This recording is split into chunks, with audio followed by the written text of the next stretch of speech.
రోమాపత్రిక 15వ అధ్యాయం. రోమాపత్రిక 15వ అధ్యాయము 30 నుండి 33 వరకు అందరం కలిసి చదువుకుందాం.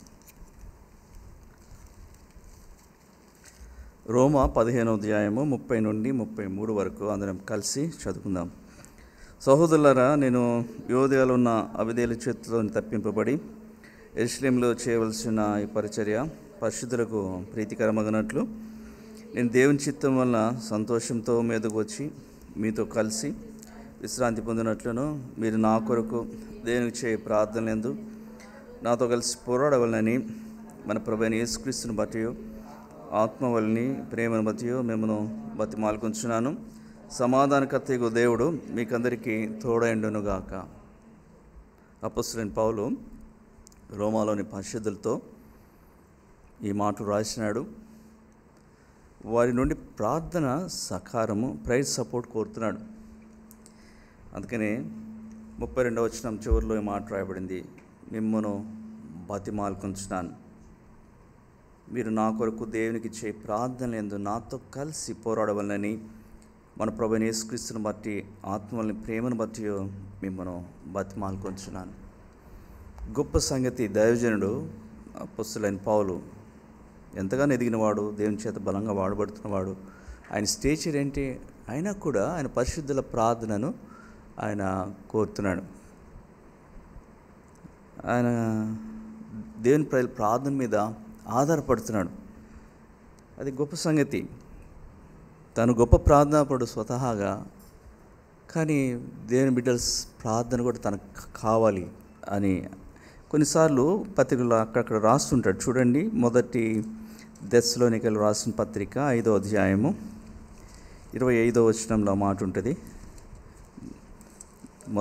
సహోదరులారా, మా కొరకు ప్రార్థన చేయండి. అట్లనే ఎఫెసీయులకు రాసిన పత్రిక 6వ అధ్యాయం, ఎఫెసీయులకు రాసిన పత్రిక 6వ అధ్యాయము 19-20 వచనాలు.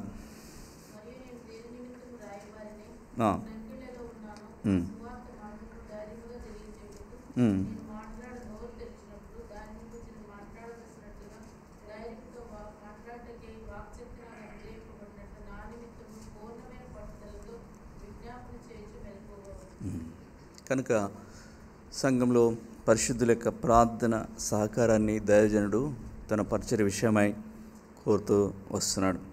ప్రార్థనలు, సంఘ ప్రార్థనలు మనం ఒకరికొకరికి ఒకరి విషయాలు ఒకరు మనం ప్రార్థన చేసేవారు ఉంటున్నాం, విజ్ఞాపన చేసేవారు ఉంటున్నాం.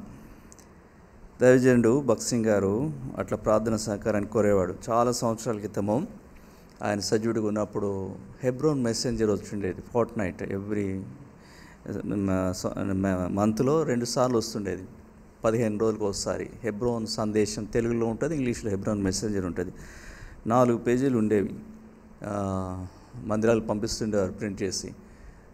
సెకండ్ పేజీలో ఎప్పుడు కూడా స్తుతి ప్రార్థనల కొరకైన లేఖన రాస్తాడు. అందులో భక్సింగ్ గారు ఏం చేసేవాడు, రాసేవారు అంతకుముందు జరిగిన పరిచయలో ప్రభు ఎట్లా సాయం చేస్తూ వచ్చాడో, ఈ ప్రార్థనలు ప్రభు ఎలా జవాబు ఇచ్చాడో, వాటి గురించి ఎక్కడెక్కడ మీటింగ్స్ జరిగినాయి, ప్రభు ఎట్లా కార్యాలు చేశాడు రాసేవాడు. అట్ ద సేమ్ టైం రానున్న దినాల్లో ఎక్కడెక్కడ మినిస్ట్రీ ఉంది, ఎక్కడ మీటింగ్స్ వెళ్ళబోతున్నాడు, ఇప్పుడు మీ ప్రేయర్ సపోర్ట్ నాకు కావాలన్నట్టుగా ప్రార్థన సహకారాన్ని కోరేవాడు.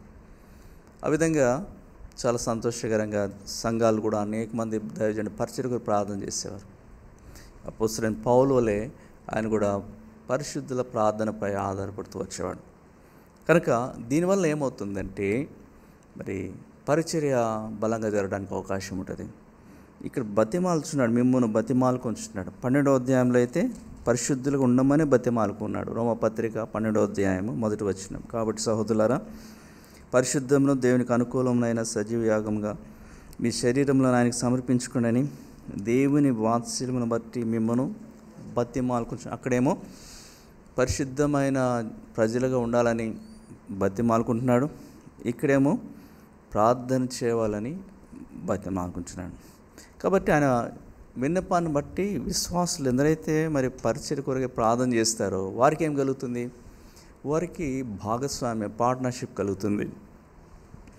ఆ పరిచర్య ద్వారా దేవుడు చేసే ఘనకార్యాల్లో వీరి వంతు వీరికి ఉన్నట్లే. అదేం కనబడదు. ఆయన బహిరంగంగా పరిచయం చేస్తాడు, వెనక విశ్వాసుల ప్రార్థనలో బలము ఆ పరిచర్యకు సహాయకరంగా ఉంటుంది. దేవుడు అన్యాయస్తుడు కాదు. ఎందరైతే ప్రార్థన చేశారో వారికి తగిన బహుమానం ప్రభు ఇస్తాడు. బహుమానాలు తప్పనిసరిగా ప్రభు ప్రార్థించే వారికి ఇస్తాడు. కనుక దైవజనుడు ఇక్కడ ప్రార్థన సహకారాన్ని కోరుతున్నాడు. ఆయన తన వ్యక్తిగత అక్కల కొరకు అడగట్లేదు, స్వార్థం కోసం అడగట్లేదు. ఆయన సహకారం, ప్రార్థన సహకారము పరిచర్య కొరకే అడుగుతున్నాడు. పరిచర్య ఆయనకు మొదటిది. ప్రభు చెప్పినాడు కదా, మీరు ఆయన రాజ్యంలో నీతిని మొదట వెతకడి, అప్పుడు అవన్నీ మీకు అనుభవం. అట్లా నేను కూడా పరిచర్య కొరకై దేవుని ప్రజల యొక్క ప్రార్థన సహకారాన్ని అడుగుతున్నాడు. చాలాసార్లు మనము ఇది సెకండరీగా భావిస్తాం. ఆయన రాజ్యము, ఆయన నీతి, ఆయన పరిచర్య మొదటిగా మన అవసరతలు, మన అక్కర, మన స్వార్థం. అందుకని కొన్నిసార్లు దాని దురుద్దేశం అని రాయబడి ఉంటుంది. ఆ దురుద్దేశంను బట్టి మనం అడిగినా కూడా పొందలేదంట. చదవండి, లేకపోతే ఆ మాట యాకోబు రాసిన పత్రిక 4వ అధ్యాయం 3-4 వచనాలు ఉంటుంది. యాకోబు రాసిన పత్రిక 4వ అధ్యాయము 3వ వచనం, మీరు అడిగినను మీ భోగం నిమిత్తము వినియోగించుటకై దురుద్దేశంతో అడుగుదురు కనుక మీకేమీ దొరకట్లేదు. ఉద్దేశం బాగలేదు, అంత స్వార్థం, మన భోగం కొరకు, అది ప్రభు దృష్టిలో దురుద్దేశంగా ఉంది. అట్లీ ఉద్దేశంతో ప్రార్థించినప్పుడు ఏం పొందలేం. కానీ దైవజనుడు ఇక్కడ అలాంటి దురుద్దేశం లేదు. కేవలం దేవుని ప్రజల మధ్య ఆయన చేయవలసిన పరిచయ నిమిత్తమై ఆయన ప్రార్థన చేస్తూ వచ్చాడు. ఇక్కడ మనం గమనిస్తే దేని కొరకే ప్రార్థన సహాయాన్ని అడిగినాడంటే 3 విషయాల కొరకై ప్రార్థించమని కోరాడు. చూడండి, సహోదరులారా, నేను యోదయలో ఉన్న అవిధేయుల చేతిలో తప్పింపబడి యెరూషలేములో చేయవలసిన ఈ పరిచర్య పరిశుద్ధులకు ప్రీతికరమగునట్లు. అది ఎందుకంటే ఇంకొక ఆటంకం ఉంది. అవిధేయుల చేతిలో నుండి తప్పించబడాలి. తప్పించబడితే తప్ప ముందున పరిచయం చేయలేము. భద్రత కావాలి, సంరక్షణ కావాలి. ఎందుకంటే ఈ ఆటంకపరిచేవారు ఉన్నారు. ఆటంకపరిచేవారు వాడి బారిన ప్రభువును తప్పిస్తే గాన నేను పరిచయం చేయలేను. కాబట్టి నా కాపుదల కొరకే, నా భద్రత కొరకే ప్రార్థన చేయమని వీరిని అడుగుతున్నాడు. ఎంతమంది ఆ రోజు ఈయన చంపడానికి ప్రయత్నించారండి? ఎంత శబ్దం తీసుకున్నాడండి? 40 మంది కంటే ఎక్కువ మంది అటు కదా. చూడండి, అపొస్తలుల కార్యములు 23వ అధ్యాయము, అపొస్తలుల కార్యములు 23వ అధ్యాయము 21వ వచనం. ఒక వ్యక్తి కోసము ఎంతమంది చూడండి, వారి మాట 23వ అధ్యాయం 21. వారి మాటకు నీవు సమ్మతింపవద్దు, వారిలో 40 మంది కంటే ఎక్కువ మనుషులు అతని కొరకు పంచినారు. వారు అతని చంపు వరకు అన్నపానములు పుచ్చుకోనమని ఒట్టు పెట్టుకొని ఉన్నారు.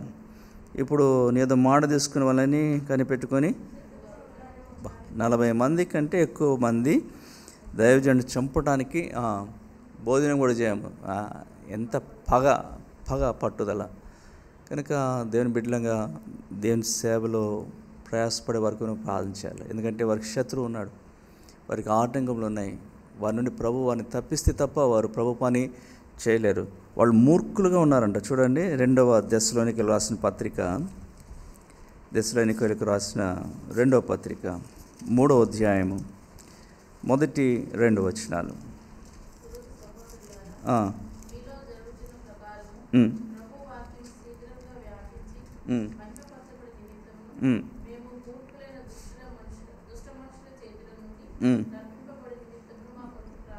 ఎలాంటి మనుషులు? మూర్ఖులైన దుష్ట మనుషుల చేతుల నుండి తప్పింపబడింది. మా కొరకు ప్రార్థన చేయండి. ఎందుకంటే ఆయన తలంపు ఏంటి? ప్రభు వాక్యము శీఘ్రంగా వ్యాపించి మహింపరచబడాలి. అందుకొరకే ఆయన పరిగెత్తున్నాడు, ప్రయాసపడుతున్నాడు. అయితే మధ్యలో ఈ మూర్ఖులైన వ్యక్తులు ఆటంకంగా ఉన్నారు, వారి బారి నుండి తప్పించాలని ప్రార్థన చేస్తున్నాడు. కాబట్టి దేవుని బిడ్డలంగా మనం ఇది ఇప్పుడు విజ్ఞాపన చేసే సందర్భం కనుక మనం 3వ సందర్భంలో మనం అవసరం వరకు ప్రార్థన చేసుకుంటాం. 2వ భాగంలో పరిచర్య కొరకు, ఇతర అంశాల కొరకు విజ్ఞాపన చేస్తాం. కాబట్టి విజ్ఞాపన చేయవలసిన ఒక ముఖ్యమైన అంశం ఏమంటే దేవుని సేవకులు, పరిచారకులు వారి భద్రత కొరకే మనము ప్రార్థన చేయాలి. ఎందుకంటే అంత్య దినాల్లో ఉంటున్నాం. మునుపటి వాళ్ళు ఇప్పుడు స్వాతంత్ర్యం లేదు. ఒకప్పుడు ఎంతో స్వాతంత్ర్యంతో స్వేచ్ఛగా వాక్యాన్ని ప్రకటించేవారు. ఇప్పుడు ద్వారములు మూసుకుపోతున్నాయి. యాంటీ కన్వర్షన్ లాస్ వచ్చేస్తున్నాయి. వాక్యం చెప్పనివ్వట్లేదు, పాటించలేకపోతున్నారు. ఇప్పుడు మందిరాల్లో కూడా వెళ్ళి అక్కడ ఆ మందిరాలు మూసే పరిస్థితి వచ్చేస్తుంది. ఇంట్లో ప్రార్థన చేస్తుంటే ఒప్పుకోవట్లేదు. కొన్ని దేశాల్లో మరీ ఘోరంగా, మన ఒక ప్రార్థనాంశం గురించి చేస్తుంటే ఆశ్చర్యమైంది. నార్త్ కొరియాలో బైబిల్ ఉంటే చాలు పట్టుకుంటున్నారంట, బైబిల్ కూడా ఉండకూడదంట. బైబిల్ ఉంటే పట్టుకొని జైలుకి వేస్తున్నారు, లేకపోతే మరణశిక్ష విధిస్తున్నారంట. ఒక మూర్ఖుడు ఉన్నాడు నార్త్ కొరియా అధ్యక్షుడు. అలాంటి భయంకరమైన పరిస్థితిలో ఉంటున్నాం కనుక దేవుని బిడ్డలకు పద్ధతి అవసరం, ప్రార్థన చేయాలి. అందుకని దైవజనుడు అడిగాడు, సేవకు ఆటంకంగా ఇది ఉంది, నా కొరకే వారి చేతుల నుండి నేను తప్పింపడినట్లుగా మార్గం సరళం చేయబడలాగా నా కొరకే ప్రార్థన చేయమని వాడిని అడుగుతున్నాడు. రెండవదిగా ఆయన ప్రార్థన అంశం ఏమిటి చూడండి, 32వ వచనం.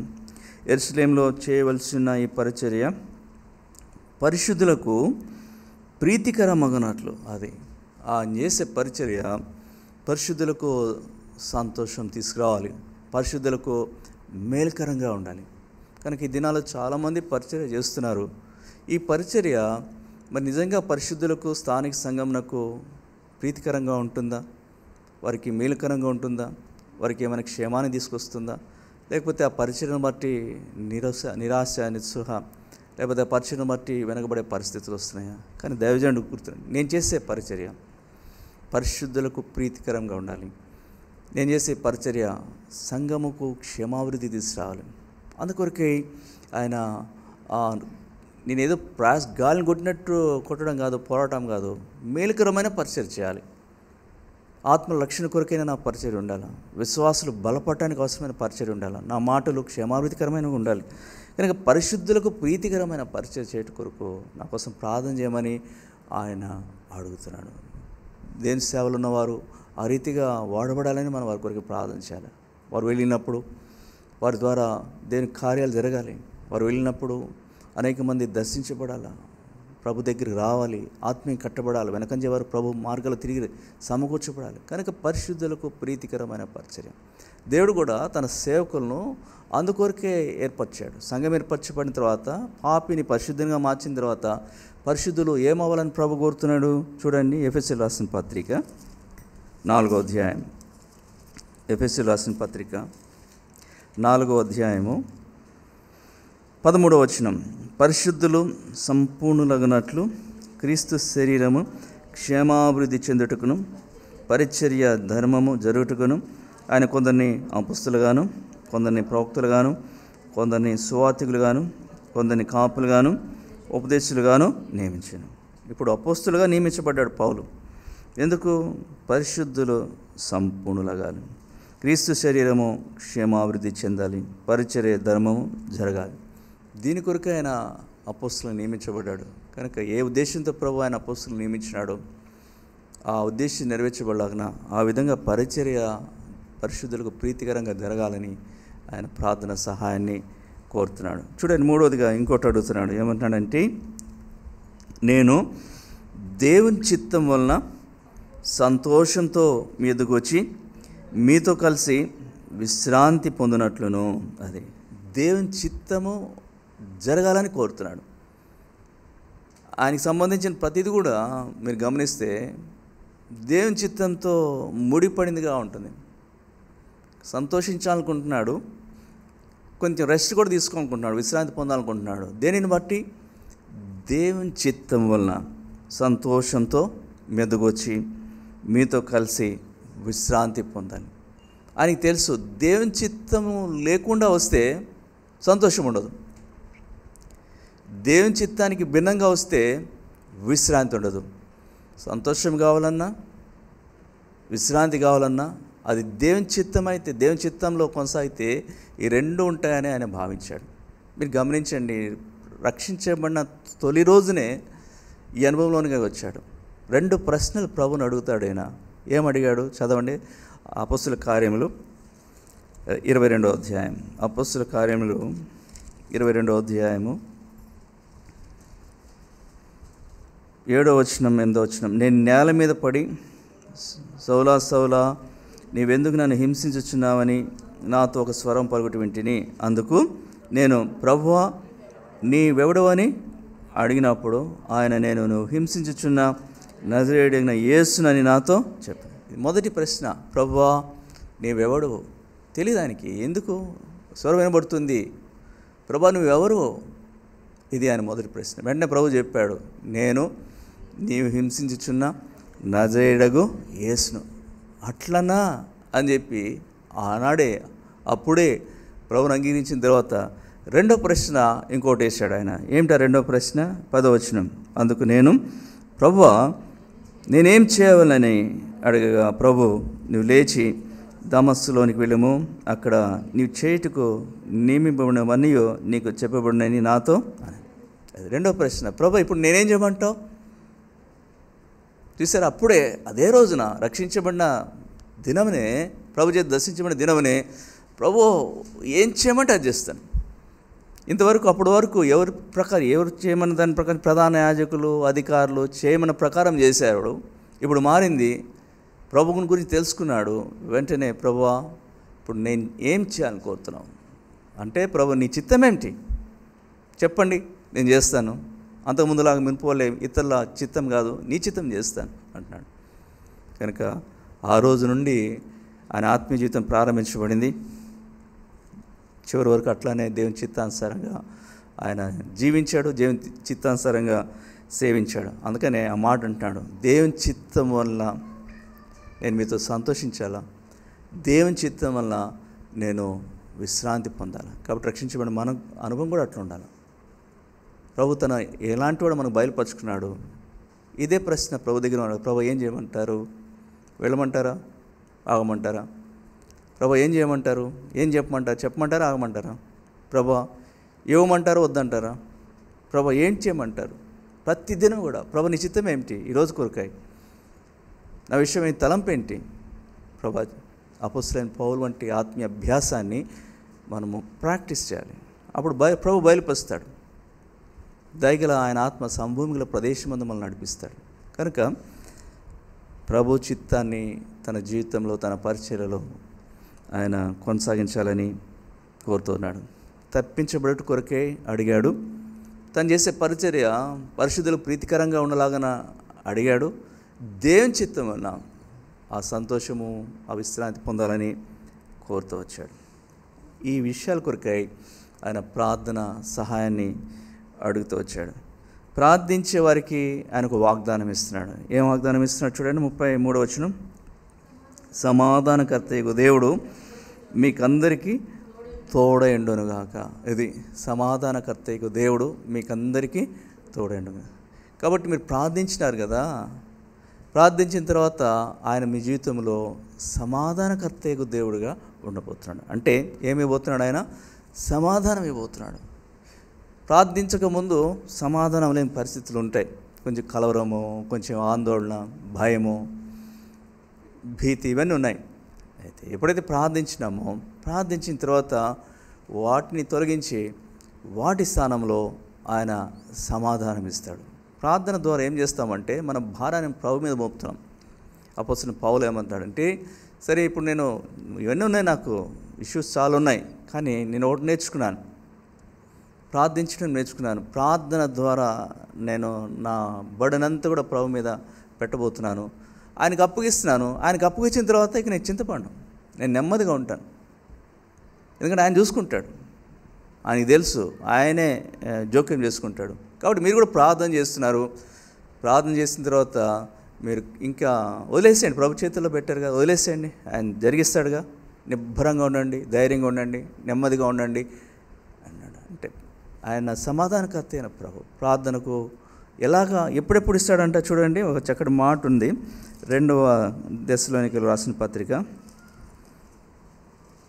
దెస్సలోనికీయులకు రాసిన 2వ పత్రిక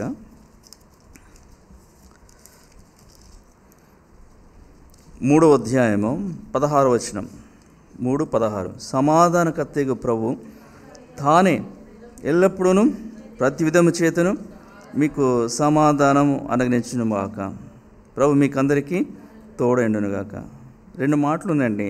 ఎల్లప్పుడూ ఇస్తాడంట. ఎట్లా ఇస్తాడు? ప్రతి విధం చేత మీకు సమాధానం. ఇలాంటి ప్రభు అనుకున్నాడు, ఎల్లప్పుడూ సమాధానం ఇచ్చేవాడు. ఏ విధంగానైనా ప్రతి విధం చేత సమాధానం ఇచ్చే దేవుడు. ప్రభు మనకున్నాడు కనుక మనల్ని కోరింది ఒకటే, అడుగుడి అన్నాడు, ప్రార్థించమన్నాడు, ప్రార్థిస్తున్నాం. ఇవి నాయన నా పరిస్థితులు, ఈ ప్రభా ఈ అవసరతలు, దీని కొరకే వేడుకుంటున్నాను, ఇవన్నీ మీకు అప్పగిస్తున్నాను, నేను భరించలేను, నా వల్ల కావట్లేదు, మీరు స్వీకరించండి అని ప్రభు హస్తాలు పెట్టిన తర్వాత ఇక ఫ్రీగా ఉండాలి మనం. అది అని అంటున్నాడు, సమాధానకర్తయగు దేవుడు మీకు అందరికీ తోడైండును గాక. రెండోది ఏంటంటే సమాధానం ఇస్తాడు, తర్వాత ఏమన్నాడు, తోడుగా ఉంటాడు. Peace of God and presence of God. దేవుని సమాధానము, దేవుని తోడ్పాడు, దేవుని సన్నిధి మనకుంటుంది. ఆయన తోడుగా ఉంటే ఇంకా కొరత ఏంటండి? ఆయన వాగ్దానం ఉంది కదా, ఇదిగో సదాకాలము యుగ సమాప్తి వరకు మీకు తోడుగా ఉంటానని ప్రభు వాగ్దానం చేశాడు. మిమ్మల్ని ఎన్నడూ విడువను ఎడబాయనని ప్రభు వాగ్దానం చేశాడు. ఆయన తోడుగా ఉంటే ఏది కూడా తక్కువ కాదు. ద్వితీయోపదేశకాండం 2వ అధ్యాయం 7వ వచనం, ఆయన తోడుగా ఉంటే ఏమైనా తక్కువ అవుతుందా? ఏమీ తక్కువ కాదు. ద్వితీయోపదేశకాండం 2వ అధ్యాయం 7వ వచనం.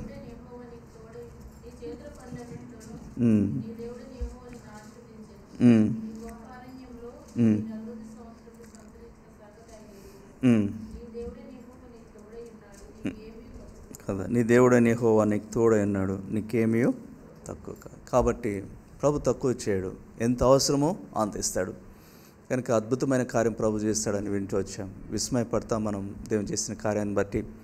ఆయన సమాధానము, ఆయన సన్నిధి మనకు ప్రభు ఇచ్చేవాడుకుంటాడు. ప్రార్థించే వారికి గొప్ప భాగ్యం.